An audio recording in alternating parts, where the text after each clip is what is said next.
আসসালামু আলাইকুম, আমি ডক্টর আসমা তাসনিম খান, চর্ম ও যৌনরোগ বিশেষজ্ঞ। কাজ করছি মেডিকেল ডিরেক্টর এবং কনসালটেন্ট হিসেবে ভিলামেডিকার সাথে, এবং অ্যাসিস্ট্যান্ট প্রফেসর হিসেবে আছি নর্দার্ন ইন্টারন্যাশনাল মেডিকেল কলেজ এবং হসপিটালে। আজকে কথা বলবো অনেক কমন একটা টপিক নিয়ে। বেসিক্যালি এটা একটা ছেলেদের প্রবলেম, যৌনরোগ জড়িত সমস্যা।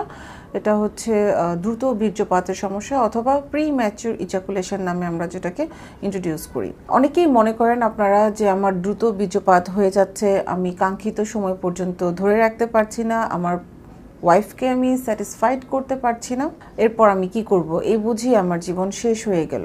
কখন এটাকে আমরা আসলে ডিজিজ হিসেবে নিব, দ্যাট মিনস কতটা সময় পর্যন্ত আপনি ধরে রাখতে পারছেন সেটা একটা ব্যাপার, এবং কতটা দিন ধরে আপনার এই ধরনের প্রবলেমটা চলছে সেটাকে আসলে বুঝতে হবে। তাহলে আপনি বুঝতে পারবেন এটা আপনার দ্রুত বীর্যপাতজনিত সমস্যা নাকি অন্য কিছু। এই ধরনের সমস্যাগুলো যদি আপনার 6 মাস বা 6 মাসের অধিকতর সময় ধরে চলতে থাকে তাহলে এটাকে প্রিম্যাচিউর ইজাকুলেশন বলা যাবে। কিছু ব্যাপার বলে নিতে চাই। অনেকেই আছেন যারা আপনারা একটা লম্বা সময় পর পর দেখা যায় যে ইন্টারকোর্সের জন্য মিলিত হচ্ছেন, সেই ক্ষেত্রে কিন্তু প্রথমবার যখন আপনি মিলিত হচ্ছেন সেই ক্ষেত্রে আপনার দ্রুত বীর্যপাত হতেই পারে।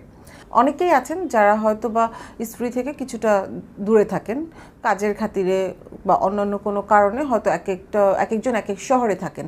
সেই ক্ষেত্রে একটা সময় পরপর একটা হয়তো 2 সপ্তাহ বা 1 মাস পরপর আপনি আপনার সঙ্গিনীর সাথে মিলিত হচ্ছেন। সেই ক্ষেত্রে দেখা যেতে পারে যে আপনি যখনই আপনার সঙ্গিনীর কাছে যাচ্ছেন সেই ক্ষেত্রে কিন্তু প্রথমবার বা দ্বিতীয়বার পর্যন্ত আপনার এই ধরনের দ্রুত বীর্যপাতের মতো সমস্যাগুলো হতে পারে। কিংবা এমন হতে পারে যে আপনি মনের ভিতরে অনেক ধরনের এক্সাইটমেন্ট তৈরি হচ্ছে, আপনি আপনার সঙ্গিনীর সাথে আজকে রাত্রে মিলিত হবেন, এটা নিয়ে আপনি বিভিন্ন ধরনের কল্পনা করছেন, বিভিন্ন ধরনের প্ল্যানিং করছেন, এক্সাইটমেন্ট ফিল করছেন আপনার মধ্যে।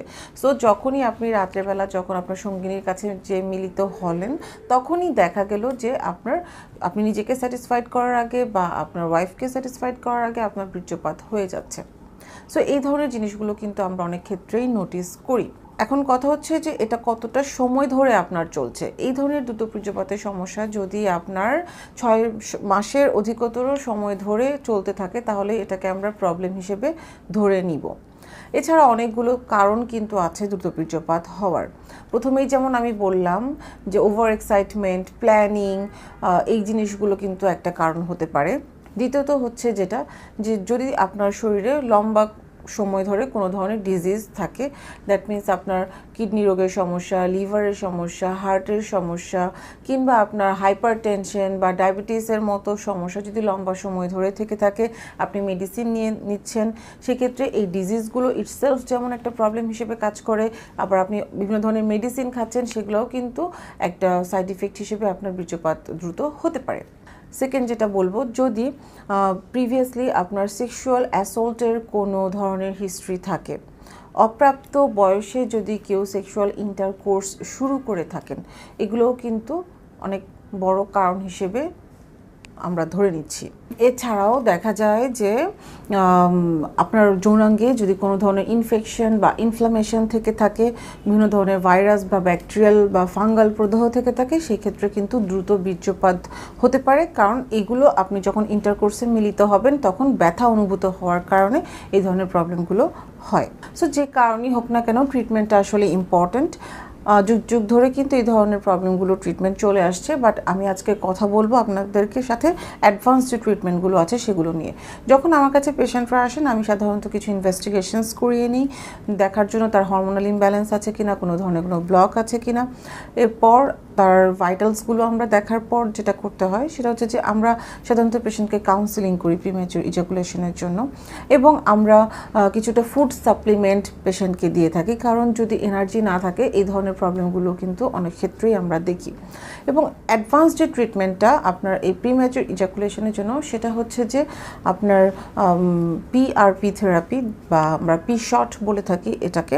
এক্ষেত্রে আমরা পেশেন্টের ব্লাড কালেকশন করার পর এটাকে সেন্ট্রিফিউজ করে হোয়াইট ব্লাডটা এবং রেড ব্লাডটা আলাদা করে নিচ্ছি, এবং এই যে হোয়াইট ব্লাডটা, এই হোয়াইট ব্লাডের মধ্যে প্রচুর পরিমাণে প্লেটলেট থাকে। এই প্লেটলেটের মধ্যে থাকে হচ্ছে আপনার গ্রোথ ফ্যাক্টর এবং সাইটোকাইন, যা আমরা পেশেন্টের পেনিস বা যৌনাঙ্গের মধ্যে ইনজেক্ট করি, যার কারণে তার মাসলটা স্ট্রং হবে এবং বিভিন্নভাবেই তার যৌনাঙ্গটাকে ইমপ্রুভ করবে এবং এই প্রিম্যাচিউর ইজাকুলেশনের মতো প্রবলেমটাকে সলভ করবে। তাছাড়া প্রয়োজন অনুযায়ী আমরা শক ওয়েভ থেরাপিও পেশেন্টকে দিচ্ছি। প্রিম্যাচুর ইজাকুলেশনের জন্য আরেকটা ইম্পর্টেন্ট ব্যাপার হচ্ছে কিছু এক্সারসাইজ। এই এক্সারসাইজগুলো আমাদের যে ফিজিওথেরাপিস্ট আছেন উনি পেশেন্টদেরকে শিখিয়ে দিবেন। এর মধ্যে ইম্পর্টেন্টগুলো হচ্ছে আপনার stop and start technique, women on the top technique, squeeze technique অথবা মিউচুয়াল মাস্টারবেশনের মতো বিভিন্ন ধরনের টেকনিকগুলো আছে, যেটা আসলে প্রিম্যাচুর ইজাকুলেশনটা হচ্ছে আপনার কিছুটা কাউন্সেলিং, কিছুটা এক্সারসাইজ, কিছুটা লাইফস্টাইল মডিফিকেশনস এবং আপনার কিছু অ্যাডভান্স ট্রিটমেন্টের মাধ্যমে সম্পূর্ণরূপে ট্রিটমেন্ট করে সারা সম্ভব। আই হোপ আমার ভিডিওটা কিছুটা হলেও আপনাদের হেল্পফুল হবে। ধন্যবাদ সবাইকে।